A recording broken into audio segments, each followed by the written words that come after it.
میں نے امام رضا کی روایت پڑھی نا کہ مولا کیا فرماتے ہیں؟ فرماتے ہیں اگر امام سمجھ کے نہیں تو دوست سمجھ کے مجھ سے باتیں کر، اگر دوست سمجھ کے نہیں تو بھائی سمجھ کے ہم سے باتیں کر، اگر بھائی سمجھ کے نہیں تو باپ سمجھ کے ہم سے باتیں کر۔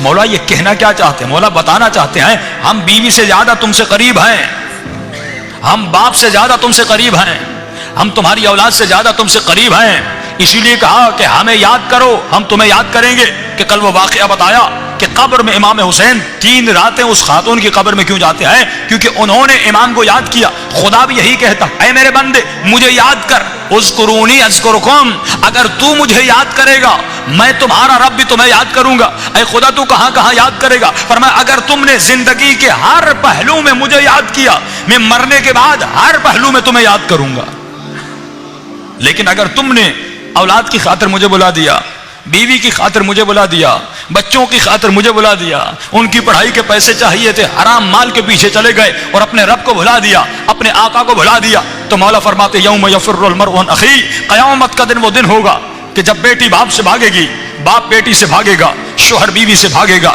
بیوی شوہر سے بھاگے گی۔ کہ مولا کیوں بھاگے گی؟ امام فرماتے 2 وجوہات ہیں۔ ایک وجہ یہ کیونکہ اس کی اپنی نیکیاں کم ہوں گی، کہیں کوئی مجھ سے نیکیوں کا سوال نہ کر لے، کہیں مجھ سے کچھ مانگ نہ لے، شاید میں جواب نہ دے پاؤں۔ دوسری وجہ مولا فرماتے قیامت کا دن وہ دن ہے کہ یوم تبلی السرائر، کہ وہاں پر جتنے چھپے ہوئے راز ہیں وہ ظاہر ہو جائیں گے، گناہوں کی تجوریاں کھل جائیں گی، چھپے ہوئے راز ظاہر ہو جائیں گے۔ جب راز ظاہر ہو جائیں گے اس بندے گنہگار کی شکل بدل جائے گی، اس کی صورت بدل جائے گی، یہ نہیں چاہے گا اس کا شوہر اسے دیکھے، یہ نہیں چاہے گی اس کا بھائی اسے دیکھے، یہ نہیں چاہے گا اس کا بیٹا اسے دیکھے۔ مولا فرماتے ہیں اس دن ایک چیز تجھے کام آئے گی۔ مولا وہ کون سی چیز ہے؟ فرمایا اگر تم نے اپنے رب کو یاد کیا، اگر تم نے اپنے امام حسین کو یاد کیا، اگر تم نے مولا علی کو یاد کیا، دنیا میں کثرت سے ان کو یاد کرو، آخرت میں کثرت سے وہ تمہیں یاد کریں گے۔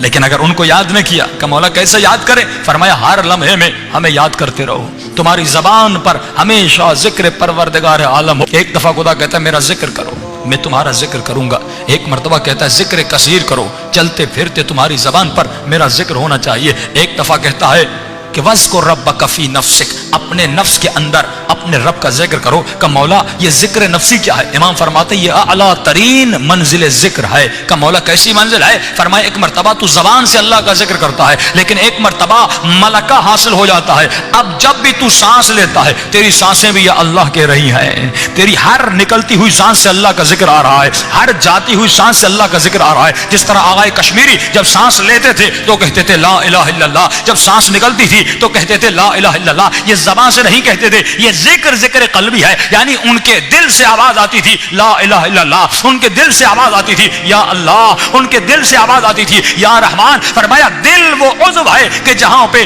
1 سیکنڈ میں تمہارا خون کہاں سے کہاں پہنچتا ہے۔ اب جب دل نے ذکر خدا کیا گویا تمہارے خون کے قطرے قطرے نے اللہ کا ذکر کیا، گویا تمہارا پورا وجود عبادت پروردگار عالم میں ہے۔